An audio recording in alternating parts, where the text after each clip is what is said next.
Hey guys, my name है Jatul and welcome to my YouTube channel. So friends, आज के इस वीडियो में हम सीटेट का एक बहुत ही इंपॉर्टेंट टॉपिक लाया हूँ, जिस टॉपिक का नाम है positive and negative tag words. ठीक है, तो इस टॉपिक में हम लोग पॉजिटिव और नेगेटिव जो टैग वर्ड्स हैं, यानी कि सीटेट के एग्ज़ाम में जो भी प्रश्न जैसे आया हमारा, और उसके विकल्प में ऐसा कोई टैग वर्ड जरूर दिया होगा, चाहे वो पॉजिटिव दिया हो चाहे वो नेगेटिव दिया हो। तो आज हम उसी पॉजिटिव और नेगेटिव टैग वर्ड को समझेंगे कि पॉजिटिव टैग वर्ड्स कैसे होते हैं और नेगेटिव टैग वर्ड्स कौन कौन से होते हैं, जिससे कि हमारे एग्ज़ाम में कौन सा आंसर सही होगा उसको हम पहचानने में थोड़ी सी हमें आसानी होती है। अगर आपने, जैसा कि मैंने यहाँ पर लिखा हुआ है कि अगर आपने ये टैग वर्ड आपने पढ़ लिए, ये आपने टैग वर्ड याद कर लिए, तो मैं गारंटी लेता हूँ कि आपको सीटेट एग्ज़ाम पास करने से कोई भी नहीं रोक सकता है। तो आज हम लोग 32 यानी कि 32 टैग वर्ड्स को हम लोग ध्यान में रखेंगे।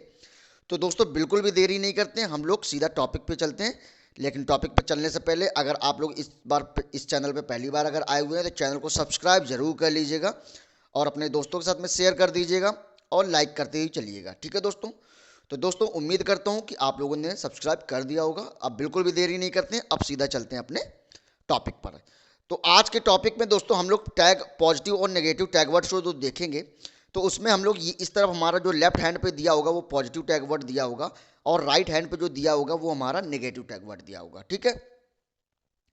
तो पॉजिटिव टैग वर्ड में दोस्तों पहला हमारा टैग वर्ड कौन सा है, तो वो पहला टैग वर्ड हमारा संज्ञानात्मक रूप। अब संज्ञानात्मक रूप का मतलब क्या होता है? कॉग्नेटिव। मतलब कोई भी चीज़ अगर सोच रहे हैं, कोई भी चीज़ अगर बच्चा सोच रहा है तो वो कहाँ से सोचेगा? वो कॉग्नेटिव यानी कि संज्ञान से सोचेगा। ठीक है। तो अगर विकल्प में अगर संज्ञानात्मक सोच या संज्ञानात्मक रूप यानी कॉग्नेटिव दिया हुआ है तो वो हमारा पॉजिटिव हो जाएगा, यानी कि वो हमारा पॉजिटिव विकल्प हो जाएगा। ठीक है ना। वहीं पे अगर अभिप्रेरणा की अगर दिया हो यानी कि मोटिवेशन दिया हो, तो बच्चे में अगर मोटिवेशन होगा तभी वो पढ़ने में रुचि रखेगा। ठीक है ना। तो मोटिवेशन एक बच्चे में, एक बालक में या एक बालिका में मोटिवेशन का होना बहुत ही जरूरी है। ठीक है ना। तो अगर मोटिवेशन दिया हो तो वो भी हमारा एक पॉजिटिव टैग वर्ड हो जाएगा। बात करें अगर अगले की, तो वो है सक्रिय यानी कि एक्टिव की। तो एक्टिव की बात करें, देखिए जब बच्चा क्लास में बैठा होता है, अगर वो एक्टिव नहीं होगा, ठीक है ना, अगर वो एक्टिव नहीं होगा तो वो कैसे सीख पाएगा? बच्चा क्लासरूम में जब बैठा होगा अपने पढ़ाई के प्रति, अगर वो एक्टिव होगा तो वो आसानी से सीख सकता है। अगर वो एक्टिव ही नहीं है तो वो कैसे सीख सकता है? तो एक्टिव होना हमारा एक पॉजिटिव टैग वर्ड है। ठीक है ना। अब बात करते हैं विचार मंथन की। विचार मंथन का मतलब होता है ब्रेन स्टॉर्मिंग। ठीक है ना। अब ब्रेन स्टॉर्मिंग क्या होता है? देखिए, कोई भी टॉपिक अगर आ गया, मान लो कोई भी टॉपिक अगर आ गया, मान लो हमने ले लिया जल प्रदूषण पे। ठीक है ना। तो जल प्रदूषण पे अगर हम रट के अगर करेंगे तो वो हमारे लिए बेनिफिट नहीं है। जल प्रदूषण पे बच्चों को समझाया जाए अच्छे से। अब बाद में जो भी पॉइंट बच्चा अगर उसका जवाब दे, तो बच्चा अगर कहीं अटक जाए तो उस पर विचार करे। ठीक है ना। उस पर स्टॉर्मिंग करे यानी कि विचार करे उस चीज़ पे। तो अगर उस चीज़ पे विचार करेंगे तो उसके माइंड से नए नए थॉट निकलेंगे, है ना। हमने पहले ही बोला था कि पियाजे जी का एक कथन है कि बच्चे एक नन्हे वैज्ञानिक होते हैं जो अपनी ज्ञान की रचना खुद करते हैं।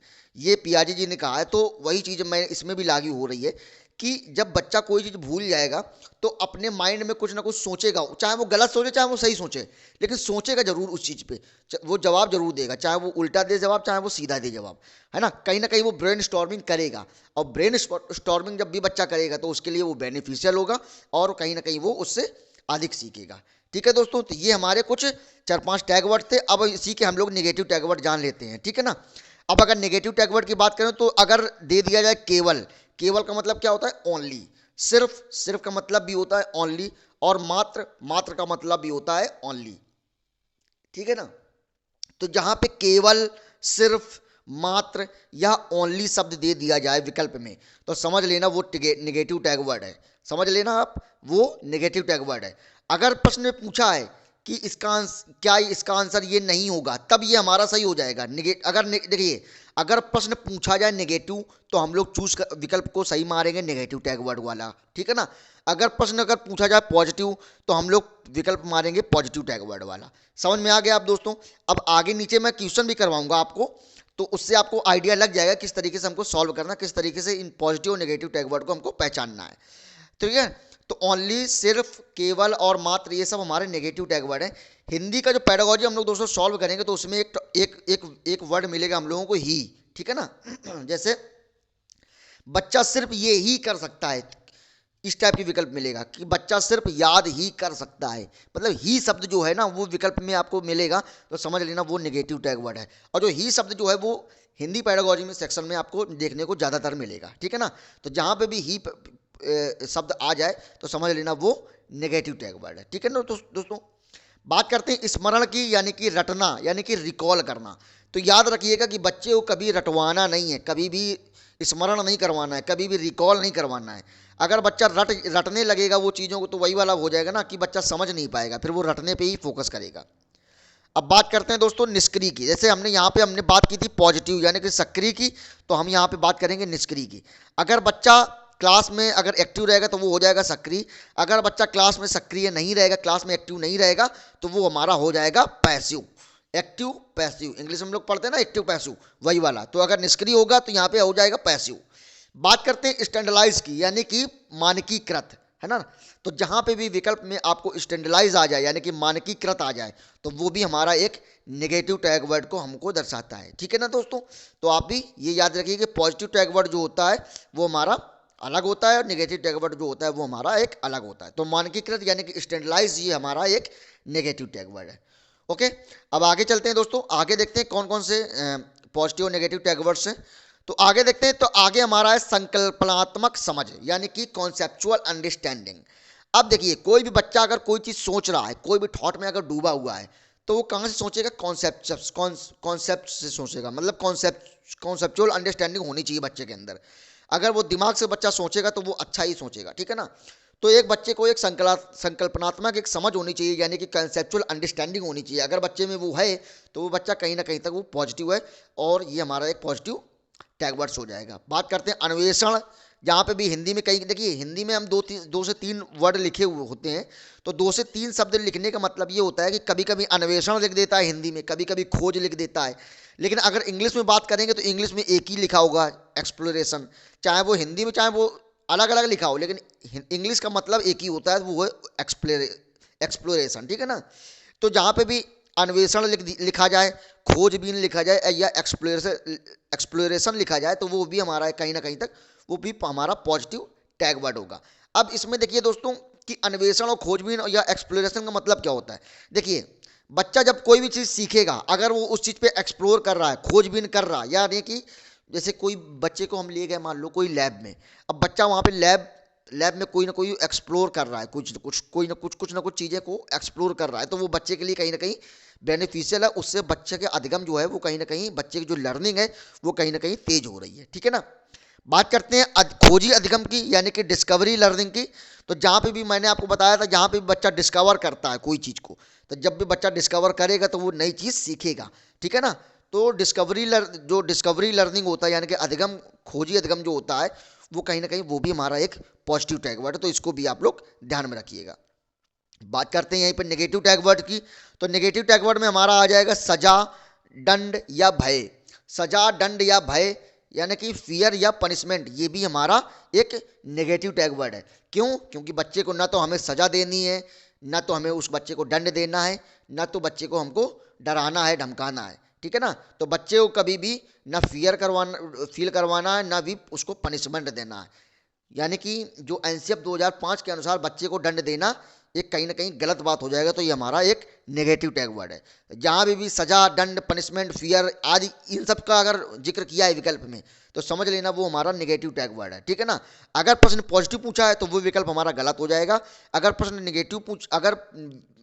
ही नेगेटिव पूछा है तो वो विकल्प हमारा एकदम करेक्ट हो जाएगा, ठीक है ना। मैं बताऊंगा कैसे प्रश्न को सॉल्व करते हैं। बात करते हैं अगले नेगेटिव टैग वर्ड की। तो अगला जो नेगेटिव टैग वर्ड, उसको हम पूरी तरीके से नेगेटिव नहीं कह सकते हैं, उसको हम लोग पॉजिटिव और नेगेटिव दोनों में शामिल करेंगे। तो पुरस्कार, यानी कि अवार्ड। अवार्ड जो होता है वो दोस्तों नेगेटिव भी होता है, पॉजिटिव भी होता है। देखिए, अगर छोटी छोटी बातों में अगर हम उसको अवार्ड देने लगेंगे तो वो हमारा कहीं ना कहीं तक नेगेटिव हो जाएगा। लेकिन अगर कोई खास बात है उसमें अगर हम लोग उसको दे रहे हैं, अवार्ड दे रहे हैं, तो वो हमारा पॉजिटिव हो जाएगा। जैसे हमारा एग्जाम होता है, एग्जाम से पहले हम लोगों के यूनिट टेस्ट होते हैं, बच्चों के ढेर सारे यूनिट टेस्ट होते हैं। अब बच्चे के हर यूनिट टेस्ट हर महीने होते हैं। अब अगर बच्चे को हर महीने यूनिट टेस्ट में अगर उसको अवार्ड देने लगेंगे तो बच्चा कहीं ना कहीं उस अवार्ड का लालची हो जाएगा कहीं ना कहीं तक, है ना। तो वो हमारे लिए नेगेटिव हो जाएगा। हर महीने बच्चे को अवार्ड देना, वो कहीं ना कहीं तक हर यूनिट टेस्ट में बच्चे को अवार्ड देना, वो हमारे लिए नेगेटिव हो जाएगा। लेकिन अगर फाइनल जो हमारा कि ईयरली एग्जाम होता है, अगर उसमें बच्चा अगर क्लास में फर्स्ट डिवीजन ला रहा है, उसमें अगर बच्चे को मंच में बुला करके उसको अगर अवार्ड कर देते हैं, तो वो कहीं ना कहीं तक बच्चे को ज़्यादा प्रोत्साहित करेगा और वो बच्चे को ज़्यादा देर तक प्रोत्साहित करेगा। वो हमारा एक पॉजिटिव टैग वर्ड हो जाएगा। ठीक है, तो अगर छोटी छोटी बात पे अगर उसको हम पुरस्कार दे रहे हैं तो वो हमारा नेगेटिव हो जाएगा। लेकिन अगर कोई खास बातचीत है, खास कोई चीज़ है, खास बात पे अगर उसको हम अवार्ड दे रहे हैं तो वो हमारा कहीं ना कहीं तक पॉजिटिव हो जाएगा। ठीक है दोस्तों, अब बात करते हैं अगले दोस्तों अगले पेज की। तो अगले पेज में भी हमारे टैग वर्ड्स दिए हुए हैं। बात करते हैं समझना यानी कि अंडरस्टैंड। बच्चे कोई भी चीज़ समझता है, कोई भी चीज़ अंडरस्टैंडिंग करता है, तो वो बच्चे के लिए क्या है, बेनिफिशियल है, वो हमारे लिए पॉजिटिव टैग वर्ड को साइन को दर्शाता है। बात करते हैं बाल केंद्रित यानी कि चाइल्ड सेंटर्ड। अब यहाँ पे देखिए दो चीज़ें हो जाती हैं। बच्चे को हमेशा बाल केंद्रित रहना है, बच्चे मतलब बाल केंद्रित माहौल बनाना है क्लासरूम में। ठीक है ना, यानी कि क्लास का माहौल कैसा होना चाहिए, बाल केंद्रित होना चाहिए, यानी कि चाइल्ड सेंटर्ड होना चाहिए। ठीक है ना कि हमारे टीचर सेंटर्ड, बुक पुस्तक सेंटर्ड या करिकुलम सेंटर्ड, ये सब नहीं होना चाहिए। ठीक है ना, आगे हम देखेंगे। तो ये हमारा हो गया जो चाइल्ड बच्चे क्लास का जो माहौल होना चाहिए वो बाल केंद्रित यानी कि चाइल्ड सेंटर्ड होना चाहिए, हमेशा याद रखिएगा। ठीक है ना, बात करते हैं नेगेटिव टैग वर्ड की। तो नेगेटिव टैग वर्ड में दोस्तों रटना हो गया, कंठस्थ करना यानी कि ये भी रटना ही हो गया, याद करना यानी कि रोट मेमोरीज जो होती हैं। कौन सी मेमोरीज, रोट मेमोरीज जो होती हैं वो हमारे लिए नेगेटिव साइन को फील करवाता है। तो रटना, कंठस्थ करना, याद करना यानी कि रोट मेमोरीज जो है इसको हमको इग्नोर करना, ये हमारे लिए नेगेटिव टैग वर्ड का काम करेगा। बात करते हैं पुस्तक केंद्रित यानी कि टेक्स्ट बुक केंद्रित जो होती है वो भी हमारे लिए नेगेटिव टैग वर्ड का साइन है। टीचर सेंटर्ड ये भी हमारे नेगेटिव टैग वर्ड का काम है, और करिकुलम सेंटर्ड ये भी हमारे लिए नेगेटिव टैग वर्ड का ही साइन है। ठीक है ना, तो ना तो पुस्तक केंद्रित होना है, ना अध्यापक केंद्रित होना है, ना तो करिकुलम सेंटर्ड होना है, ये सब नहीं होना। ये तीनों के तीनों हमारे नेगेटिव टैग वर्ड हैं। और ये बाल केंद्रित हमेशा क्लास का माहौल बनाना है यानी कि चाइल्ड सेंटर्ड होना चाहिए बच्चे को, है ना, बच्चे के अनुसार क्लासरूम को बनाना चाहिए, ना कि टीचर के अनुसार। ठीक है ना, बच्चा जो सीखना चाहता है वो बच्चे को वो सिखाओ। तो बच्चे का क्लास का माहौल हमेशा चाइल्ड सेंटर रहना चाहिए। तो ये चाइल्ड सेंटर हमारे लिए पॉजिटिव टैग वर्ड का काम करेगा। बात करते हैं दोस्तों अगले टैग वर्ड की। तो अगला टैग वर्ड दोस्तों हमारा क्या कहता है, अगले टैग वर्ड में आ गया प्रोत्साहित यानी कि इनकरेज करना। तो बच्चे को हमेशा प्रोत्साहित रखना चाहिए यानी कि हमेशा इनकरेज रखना चाहिए। जैसे हमने कोई मैथ के सवाल बताए बच्चों को, और बच्चा अगर सवाल नहीं लगा पाया या आधा सवाल लगा पाया आधा नहीं लगा पाया, तो उसको हमको हतोत्साहित नहीं करना है यानी कि डिस्करेज नहीं करना है। बच्चे को हमेशा प्रोत्साहित करना कि चलो बेटा कोई बात नहीं, आधा आपने लगा लिया, आधा और आपको और सीखने की ज़रूरत है, उसको मैं सिखा दूंगा, या बच्चे को धीरे से सिखा देना। तो बच्चा मतलब बुरा फील नहीं करेगा, है ना, वो कहीं ना कहीं तक ये फील करेगा चलो कम से कम आधा तो हमने सही लगाया। तो बच्चे को हमेशा प्रोत्साहित करना है, ना कि उसको हतोत्साहित करना है। तो बच्चे को हमेशा कैसा करना है, एनकरेज करना है बच्चे को हमेशा। ठीक है ना, बात करते हैं समालोचनात्मक चिंतन। इसी को हम लोग रचनात्मक चिंतन भी बोल सकते हैं। समालोचनात्मक चिंतन का मतलब होता है क्रिटिकल थिंकिंग, है ना, क्रिटिकल थिंकिंग। अब क्रिटिकल थिंकिंग दोस्तों मैंने आपको क्या होता है कि क्रिटिकल थिंकिंग क्या होता है कि बच्चा एक नज़रिए से ना देखे, बच्चा ढेर सारे नज़रिए से एक चीज़ को देखे, है ना, कि इस तरीके से ये काम हो सकता है, हाँ, अरे हाँ ये इस तरीके से भी हो सकता है काम, अरे हाँ ये इस तरीके से भी हो सकता है। तो बच्चा क्रिटिकल थिंकिंग से डाइवर्सल सोचे, ना कि बंधा हुआ सोचे। ठीक है ना, तो जो समालोचनात्मक चिंतन है यानी क्रिटिकल थिंकिंग है वो बच्चे के माइंड में कहीं ना कहीं तक पॉजिटिव प्रभाव डालती है। तो ये भी हमारा एक पॉजिटिव टैग वर्ड्स हो जाएगा। बात करते हैं नेगेटिव टैग वर्ड की। तो अभी तक हम लोगों ने यहाँ पे देखा पॉजिटिव प्रोत्साहित करना यानी कि इनकरेज करना, ये बच्चे के लिए पॉजिटिव हो जाएगा। लेकिन अगर हम बात करें हतोत्साहित करना यानी कि निरुत्साहित करना, अब हिंदी में हतोत्साहित भी लिखा आ सकता है प्रश्न में और निरुत्साहित भी लिखा आ सकता है, लेकिन इंग्लिश की बात करें तो इंग्लिश वाले पोर्शन में डिस्करेज ही लिखा होगा। तो बच्चे को जहाँ पे डिस्करेज किया जाए, बच्चे को जहाँ पे हतोत्साहित किया जाए, अब बच्चे ने सवाल लगा दिया, आधा सवाल मान लो बच्चे ने सही लगा दिया, इसके बावजूद भी आप उसको डांट रहे हैं, मार रहे हैं, है ना, तो ये कहीं ना कहीं तक नेगेटिव साइन को शो करेगा। तो ये हमारे लिए एक नेगेटिव टैग वर्ड हो जाएगा। बात करते हैं व्याख्या की, यानी कि व्याख्या हो या व्याख्यान हो या डेफिनेशन यानी कि परिभाषा हो, यानी कि लेक्चर और जहाँ पर डेफिनेशन की बात आ जाए तो वो भी हमारे लिए कहीं ना कहीं तक नेगेटिव टैग वर्ड की आ जाएगी। बच्चों को परिभाषाएं हमको रटवाना नहीं है बच्चों को, है ना। बच्चे को अगर मान लो आ गया हमारा मान लो आ गया हमारा फोर्स यानी कि बल। अगर कक्षा 5 का बच्चा है उसको हमको फोर्स बताना है कि फोर्स क्या होता है, तो बच्चे को हम ये नहीं कहेंगे कि फोर्स को डेफिनेशन उसको रट लो, उसकी व्याख्या जो है लेक्चर सुन लो और उसकी परिभाषा जो है डेफिनेशन जो है उसको रट लो। रटवाना बिल्कुल भी नहीं है बच्चे, क्योंकि रटा हुआ ज़्यादा देर तक दिमाग में नहीं रहता। वही अगर बल जो है बल, अगर आप उसको रियल लाइफ से अगर उसको आप जोड़ दें, है ना, आप उसको रियल लाइफ से जोड़ दें, तो बच्चा कहीं ना कहीं तक वो चीज़ जो है वो उसके कॉन्सेप्ट में जल्दी सेट हो जाएगा और बहुत देर तक सेट रहेगा, है ना।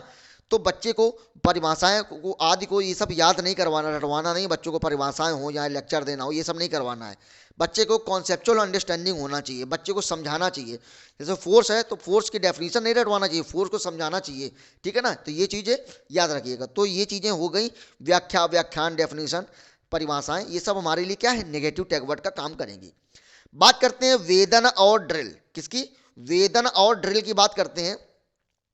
वेदन जो होता है ड्रिल करना, ड्रिल मतलब एक टाइप का प्रैक्टिस ही हो गई, बार बार करना, बार बार करना, बार बार एक ही चीज़ को बार बार। जैसे कोई चीज़ हो गया हमको नहीं याद हो रही तो बार बार उसको पढ़ना, बार बार पढ़ते रहना, बार बार पढ़ते रहना, तो वही चीज़ हमारा हो जाता है ड्रिल करना, ठीक है ना। नहीं, हम लोग देखते हैं कि हमारे जो देश के जो जवान है वो वहाँ उनकी वहाँ पे उनका वहाँ पे ड्रिल चल रहा है, ठीक है ना। तो यानी कि उनका वहाँ पे अभ्यास चल रहा है, तो वही होता है। तो वेदन यानी कि ड्रिल, अभ्यास, अभ्यास यानी कि प्रैक्टिस, वो एक ही चीज़ होता है।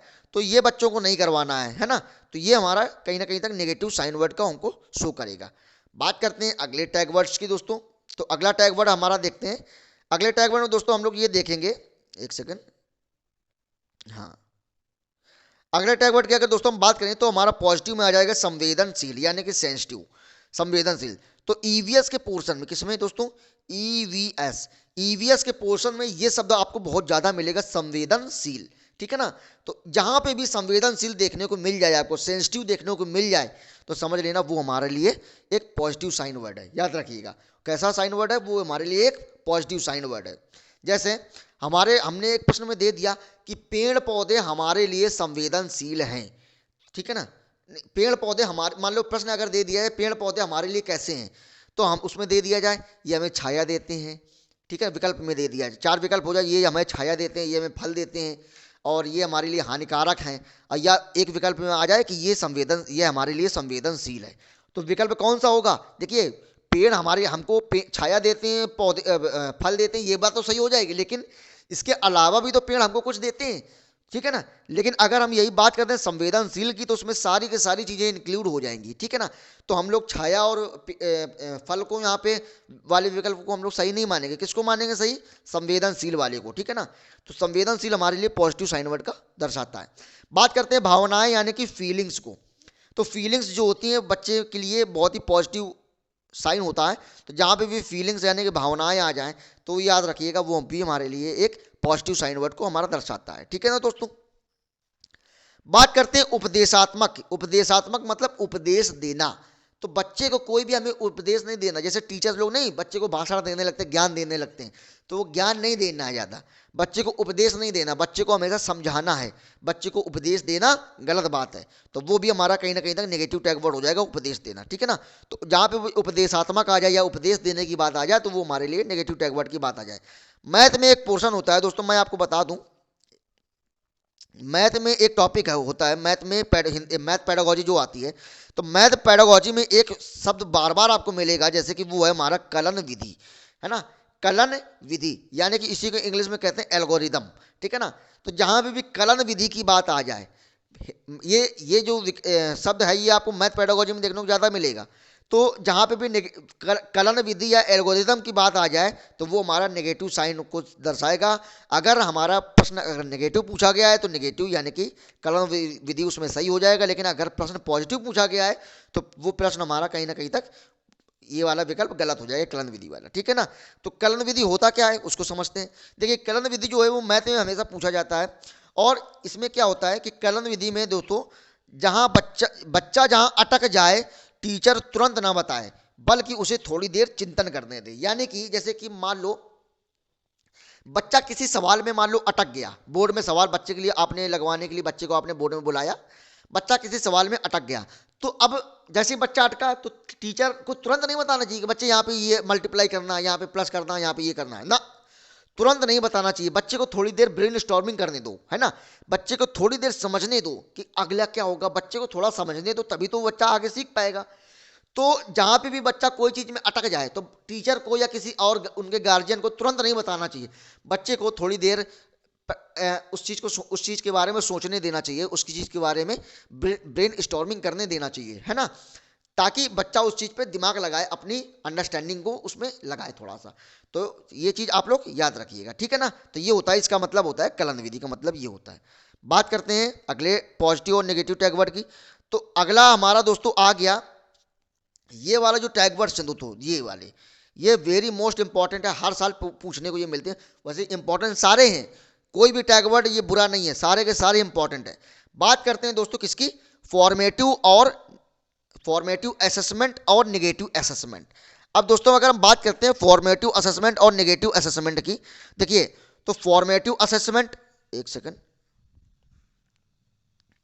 फॉर्मेटिव असेसमेंट हमारे लिए क्या हो जाएगा, कहीं ना कहीं तक हमारे लिए ये पॉजिटिव टैग वर्ड का काम करेगा। वहीं पे अगर दोस्तों हम बात करें समेटिव असेसमेंट की, तो ये हमारे लिए कहीं ना कहीं तक नेगेटिव टैग वर्ड का काम करेगा।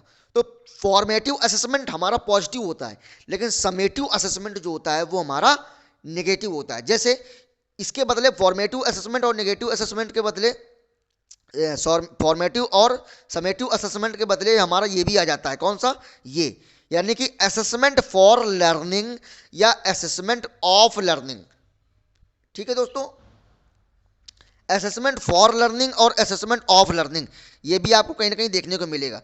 तो जहां पे आपको फॉर देखने को मिल जाए, या कहाँ क्या चीज, जहां पे आपको फॉर देखने को मिल जाए, जहां पे आपको ऑफ देखने को मिल जाए। देखिए बाकी प्रश्न में सब सेम है, विकल्प में सब सेम होगा, लेकिन ये फॉर और ऑफ ये दो अलग होंगे। तो इसी फॉर और ऑफ से हमको ये हमको समझना है कि कौन सा पॉजिटिव टैग वर्ड है, कौन सा नेगेटिव टैग वर्ड है, ठीक है ना। तो जहां पे भी असेसमेंट फॉर लर्निंग आ जाए, यानी कि हिंदी में इसकी को बोलते हैं कि असेसमेंट फॉर लर्निंग का मतलब क्या होता है, अधिगम के लिए सीखना। किसके लिए, अधिगम के लिए सीखना, ठीक है ना। और असेसमेंट ऑफ लर्निंग का हो जाएगा क्या मतलब, अधिगम का सीखना। अधिगम का सीखना इसका मतलब हो जाएगा, इसका मतलब हो जाएगा अधिगम के लिए सीखना, ठीक है ना। तो जहां पे भी फॉर्मेटिव असेसमेंट या असेसमेंट फॉर लर्निंग आ जाए तो वो हमारा पॉजिटिव साइन को दर्शाएगा, या जहां पे भी समेटिव असेसमेंट या असेसमेंट ऑफ लर्निंग आ जाए तो वो हमको नेगेटिव टैग वर्ड को शो करेगा। ठीक है दोस्तों, आई होप आपको ये बहुत ही अच्छी तरीके से समझ में आ गया होगा। वहीं पे बात करते हैं दोस्तों, तो जो भी चीज़ें आती हैं, यानी कि दैनिक जीवन से जोड़ना, वास्तविक जीवन से जोड़ना या रियल लाइफ से जोड़ना, ये सब हमारे लिए बेनिफिशियल है, ये सब हमारे लिए पॉजिटिव टैग वर्ड को शो करेंगी। यानी कि कोई भी चीज़ है, मान लो बच्चे को हमको सिखाना है पर्यावरण के बारे में, ठीक है ना। तो पर्यावरण के बारे में अगर सिखाना है तो पर्यावरण में हमारे पेड़ पौधे जीव जंतु सब आ जाते हैं। तो अगर बच्चों को हम लोग रियल लाइफ से अगर जोड़ के दिखाएंगे, बच्चे को पेड़ दिखाएंगे, बच्चे को जानवर दिखाएंगे, पर्यावरण के बारे में उनको फॉग दिखाएंगे, ये सब सारी चीज़ें दिखाएंगे, है ना, उनको प्रदूषण भी दिखाएंगे। तो ये सब चीज़ें जब रियल लाइफ से उनको हम जोड़ेंगे, धुआं भी दिखाएंगे, तो ये सब बच्चों को पहले से देखी हुई चीज़ें हैं बच्चे की। तो बच्चा कहीं ना कहीं तक जब पहले से बच्चा वो सब चीज़ें जानता है तो वो अपने माइंड में जल्दी से उसको अच्छे से डिजॉल्व कर सकता है, ठीक है ना। तो बच्चे को रियल लाइफ से जोड़ना है हमेशा, यानी कि चाहे वो उसके दैनिक जीवन की चीज़ों से जोड़ना है, वास्तविक जीवन से जोड़ना है, या रियल लाइफ से उसको हमेशा जोड़ना है। तो ये चीज़ हमेशा याद रखिएगा, ठीक है ना। बात करते हैं पृथक्करण की या नामांकन की। तो जहाँ पे भी पृथक्करण या नामांकन, इंग्लिश में इसी को कहते हैं, पृथक्करण का मतलब होता है सेग्रेशन और नामांकन का मतलब होता है लेबलिंग करना, ठीक है ना। तो जहाँ पे भी सेग्रेशन और लेबलिंग का नाम अगर विकल्प में आ जाए तो समझ लेना ये हमारे लिए नेगेटिव टैग वर्ड का काम करेगा। पृथक्करण का मतलब होता है, यानी कि सेग्रेशन का मतलब होता है कि बच्चे को अलग करना, है ना। जैसे क्लास में कुछ कमज़ोर बच्चे हैं और कुछ होशियार बच्चे हैं, तो हमने क्या कर दिया, होशियार बच्चों को एक तरफ कर दिया और कमज़ोर बच्चों को एक तरफ कर दिया, है ना। तो ये चीज़ें नहीं करना, ये हो गया हमारा सेग्रेशन। तो इससे होगा क्या कि होशियार बच्चे जो हैं वो तो अच्छा फील करेंगे, लेकिन जो बेचारे थोड़ा सा कमज़ोर हैं बच्चे, वो कहीं ना कहीं तक बुरा फील करते हैं। इसीलिए हमको पृथक्करण यानी कि सेग्रेशन को नहीं अपनाना चाहिए। सेग्रेशन हमारे लिए एक नेगेटिव साइन वर्ड का यूज करेगा। ना बच्चे को लेबलिंग करना है। लेबलिंग करने का मतलब है कि यही चीज़ें हमने बताया, जो होशियार बच्चे एक तरफ और थोड़ा सा कमज़ोर बच्चे एक तरफ, तो हमने क्लास में बोला है कि ये हमारे लिए होशियार बच्चे हैं और ये कमज़ोर बच्चे हैं। तो कमज़ोर बच्चा वहाँ पे फील करेगा, तो बच्चे को एक ठप्पा नहीं लगाना है बच्चे पे कि ये तुम कमज़ोर हो, बच्चे को ठप्पा नहीं लगाना है कि तुम विकलांग हो, है ना। तो बच्चे को लेबल नहीं करना है, बच्चे को याद रखिएगा।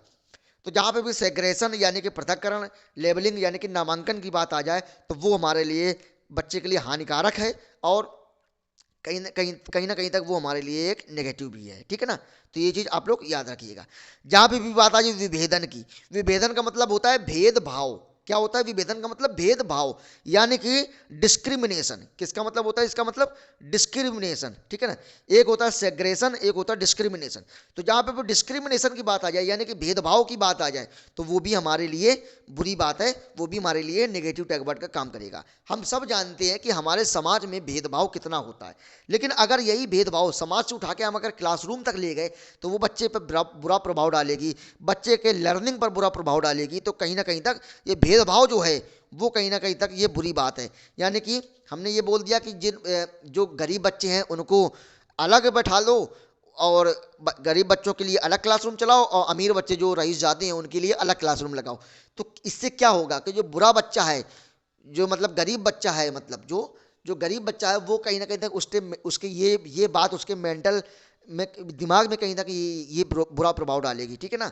तो ये चीज़ याद रखिएगा, चाहे वो अमीर हो, चाहे वो गरीब हो, चाहे वो गोरा हो, चाहे वो काला हो, है ना, चाहे वो लड़का हो, चाहे वो लड़की हो, सबको एक ही क्लासरूम में बैठाल के पढ़ाना चाहिए। चाहे वो विकलांग हो, चाहे वो दिव्यांग हो, सबको एक ही क्लासरूम में बैठाल के हमको पढ़ाना चाहिए। ये बात याद रखिएगा, कोई भी भेदभाव हमको नहीं करना चाहिए। तो जहाँ पे भी भेदभाव की बात आ जाए, तो वो हमारे लिए कहीं ना कहीं तक नेगेटिव टैग वर्ड का काम करेगा, ठीक है। तो दोस्तों आगे बात करते हैं दोस्तों, आगे कुछ टैग वर्ड और है हमारे। तो आगे टैग वर्ड में हमारा क्या है? जिज्ञासा। जिज्ञासा का मतलब क्या होता है? क्रिएसिटिव, है, क्रिएसिटिव, ठीक है ना। तो जहाँ पे बच्चे की जिज्ञासा होगी, तो बच्चा उस चीज़ को जल्दी से समझेगा। अब मान लो बच्चे की जिज्ञासा है कि हम सोशल साइंस पढ़ेंगे, बच्चे की जिज्ञासा है कि हम मैथ पढ़ेंगे। अब बच्चे को पढ़ा रहे हैं आप साइंस, तो बच्चे की अगर जिज्ञासा मैथ पढ़ने की है, तो उसको मैथ पढ़ाओ, सिंपल सी बात है। तो बच्चे की जहाँ पे जिज्ञासा की बात आ जाए, तो वो हमारा पॉजिटिव हो जाएगा। विभिन्न संदर्भों में भाषा का प्रयोग, विभिन्न संदर्भों में भाषा का प्रयोग, यानी कि भाषा का जो ये लैंग्वेज का जो प्रयोग होना चाहिए, वो अलग अलग संदर्भों में होना चाहिए। ये बात याद रखिएगा।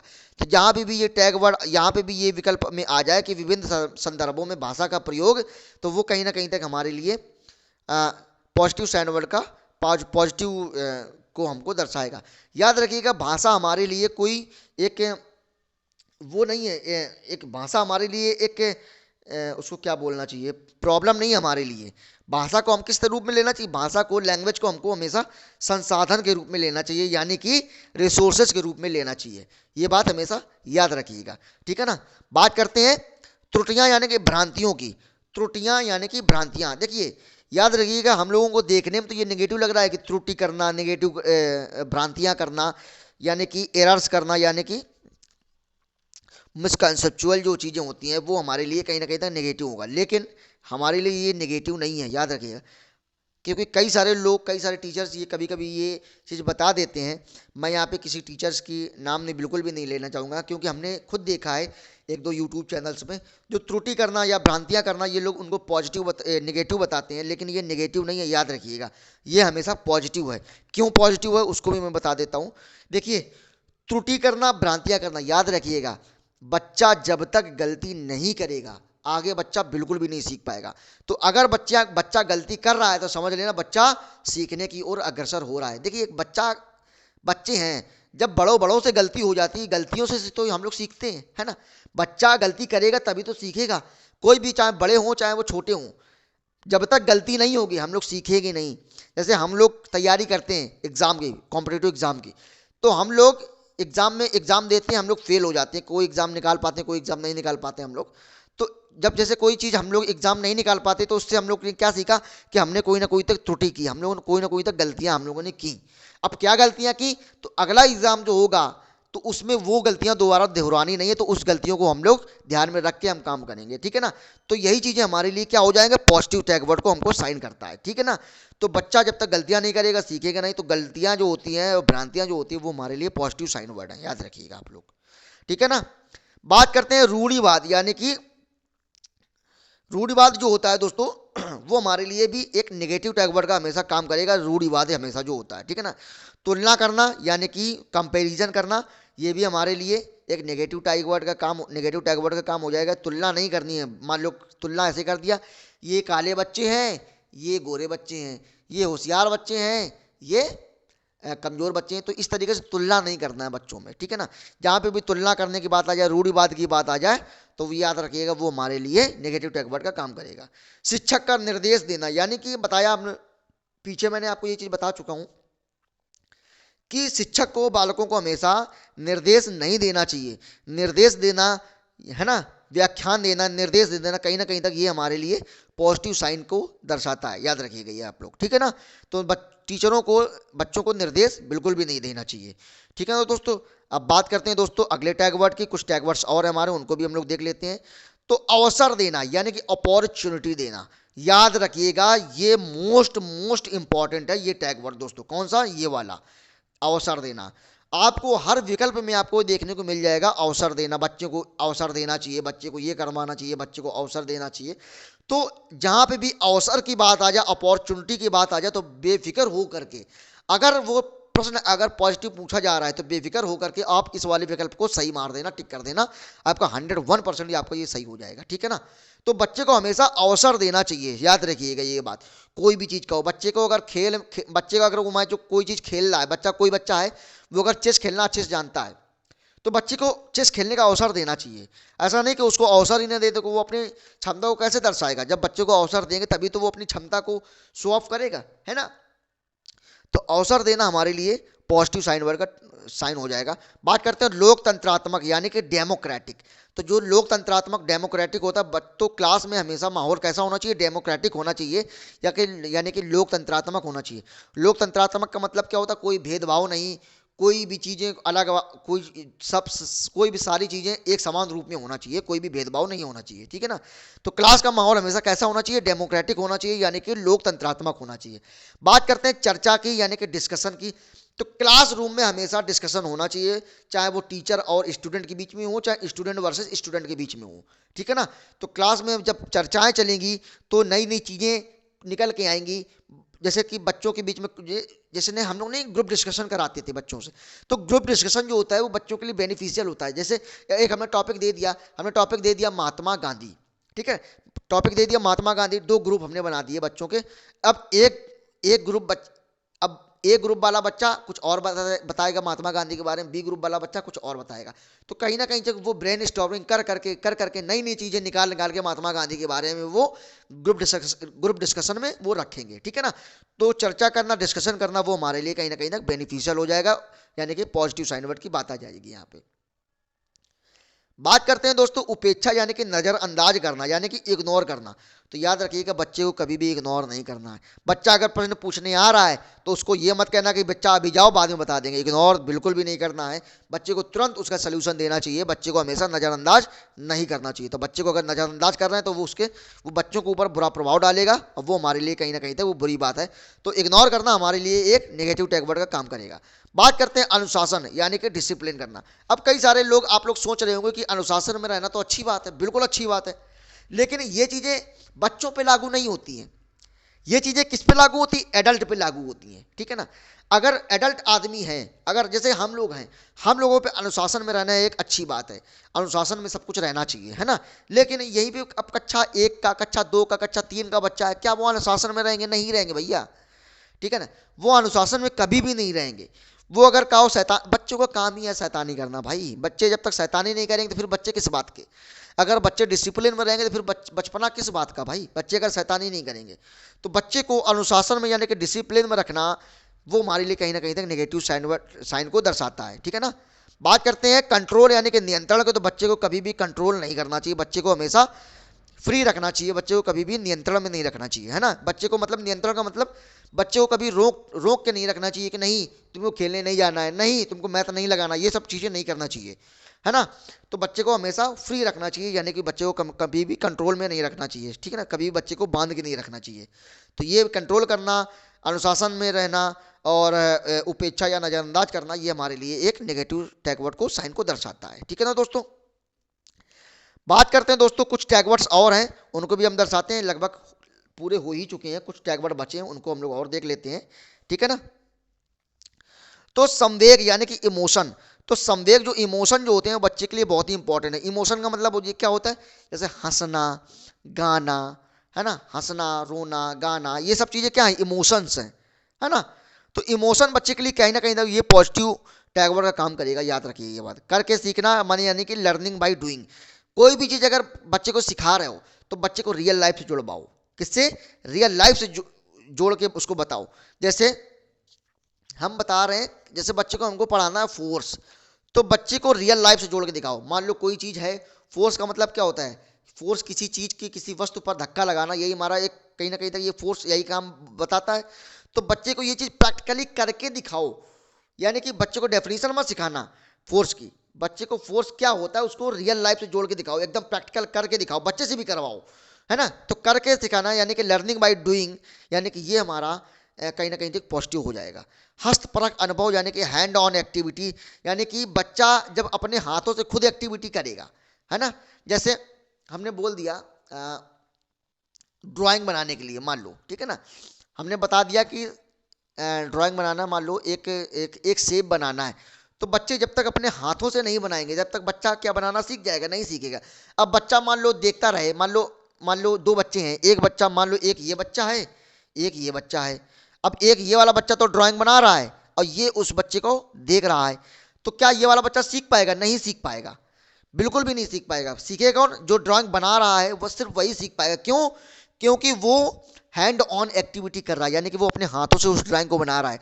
तो जब तक ये वाला बच्चा, जब तक ये सेकंड वाला बच्चा जब तक अपने हाथों से नहीं बनाएगा वो नहीं सीख पाएगा। देख के कोई चीज़ नहीं सीखी जाती है, हमेशा अपने हाथों से करके उसको सीखना चाहिए। तो बच्चा जब दूसरा वाला बच्चा होगा वो भी अपने हाथों से पहली बार, चाहे वो भले ही वो ऊट पटांग शेप बनाए, बुरा शेप बनाए, टेढ़ा मेढ़ा शेप बनाए, लेकिन वो धीरे धीरे कहीं ना कहीं तक वो उसका शेप जो है वो कहीं ना कहीं तक वो सही आ जाएगा, ठीक है ना।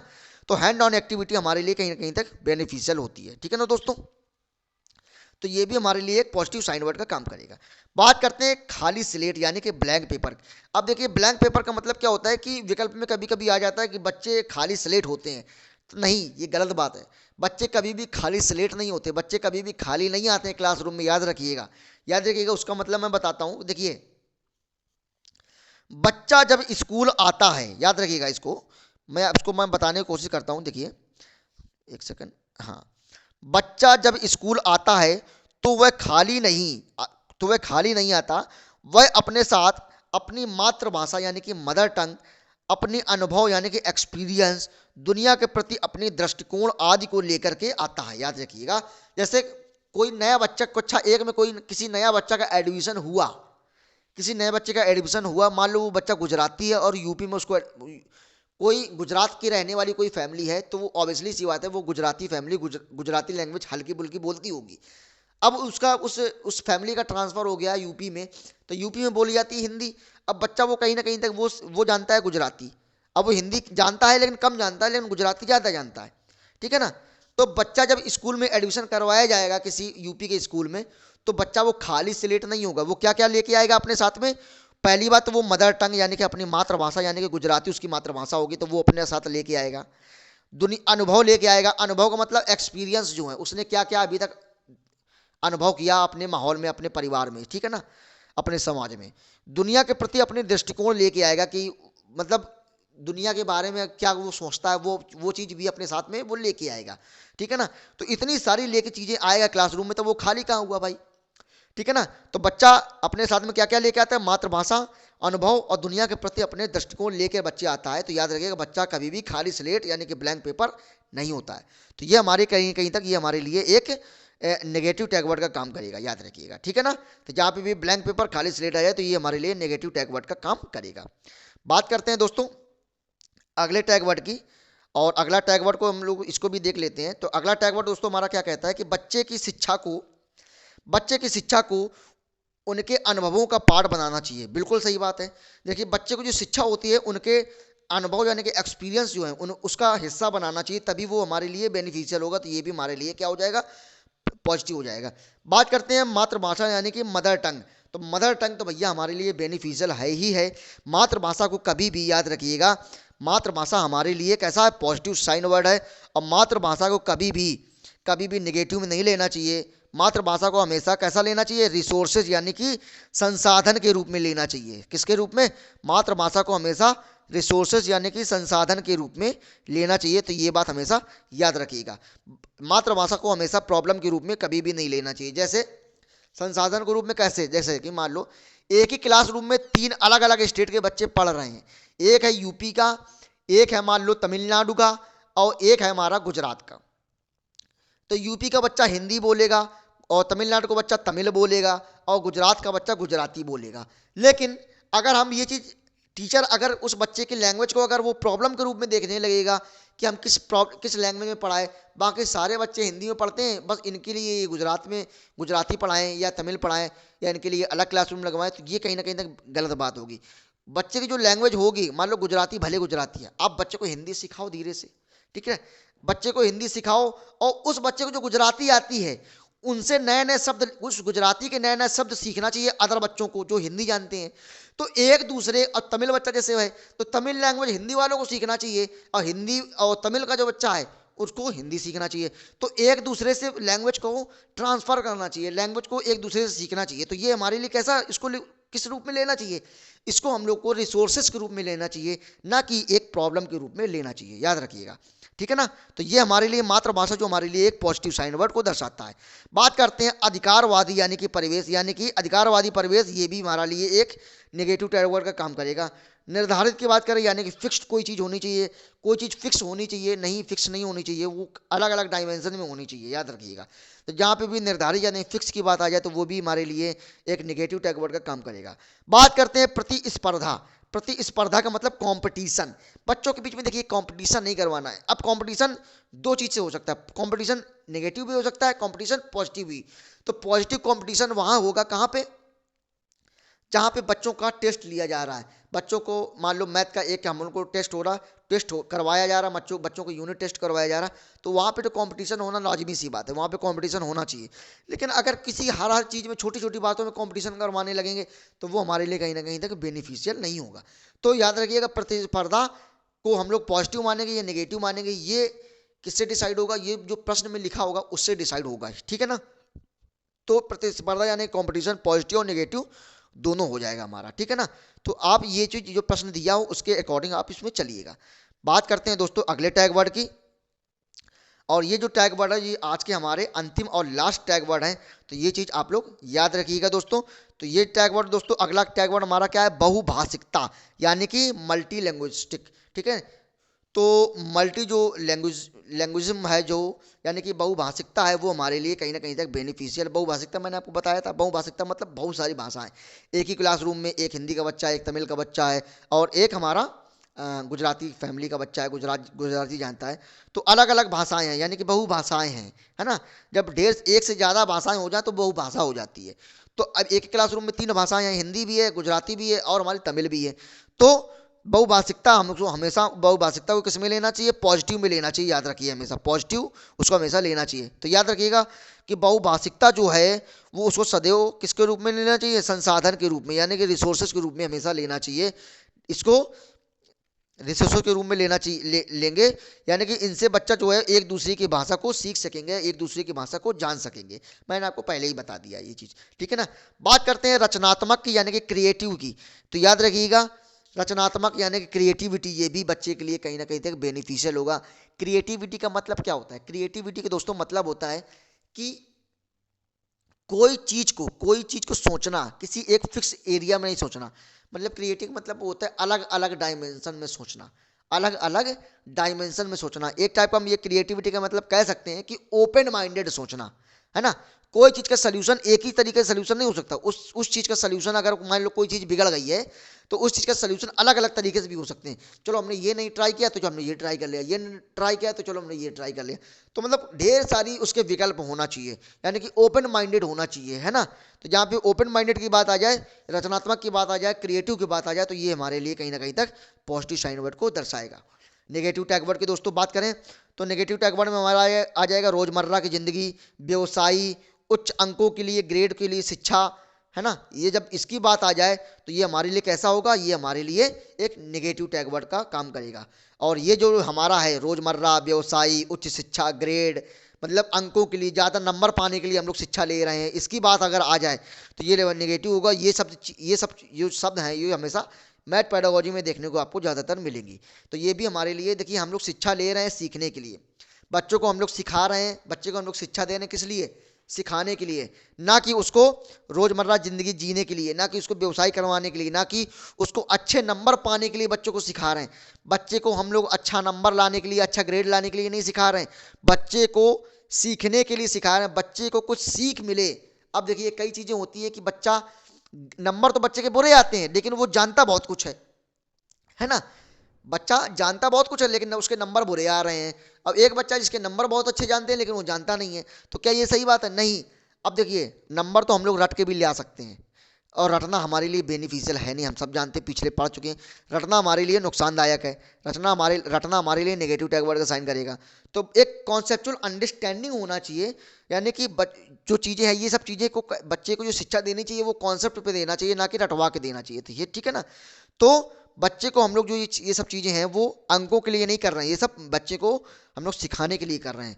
तो यहाँ पे रोजमर्रा, व्यवसाय, उच्च शिक्षा या ग्रेड या अच्छे नंबर की बात आ जाए तो ये हमारे लिए नेगेटिव टैग वर्ड का काम करेगा। ठीक है दोस्तों, तो ये चीज़ें दोस्तों हो गई। तो दोस्तों आई होप कि आप लोगों को ये जो जितने भी नेगेटिव टैग वर्ड हैं, मैंने बहुत ज़्यादा मेहनत करके, बहुत ज़्यादा कोशिश करके मैं ये इन सारे टैग वर्ड को मैंने इकट्ठा करके एक ही जगह पर मैंने समाहित किया है। तो दोस्तों उम्मीद करता हूँ कि आपको ये टैग वर्ड जरूर समझ में आए होंगे, और अगर आप लोगों को ये टैग वर्ड अगर आपको अच्छे लगे, आपके लिए अगर बेनिफिशियल हैं, आपके लिए अगर ये हेल्पफुल हैं, तो आप लोग चैनल को ज़रूर दोस्तों सब्सक्राइब कर दीजिएगा और शेयर ज़रूर कर दीजिएगा। जो भी सीटेट, यूपीटेट और सुपरटेट की तैयारी कर रहे हैं, वीडियो को लाइक ज़रूर कर दीजिएगा, क्योंकि पूरा गला बिल्कुल सूख गया है बोल बोल के, लगभग अप्रॉक्स 50 मिनट होने जा रहे हैं। ठीक है ना। तो दोस्तों उम्मीद करता हूँ कि आपको समझ में आया होगा। अपने कमेंट बॉक्स में राय अपनी ज़रूर रखें। तो चलिए दोस्तों आज के लिए इतना ही, और आज के लिए आप लोगों ने अभी तक वीडियो में जो भी शख्स बना रहा है उसके लिए बहुत बहुत धन्यवाद।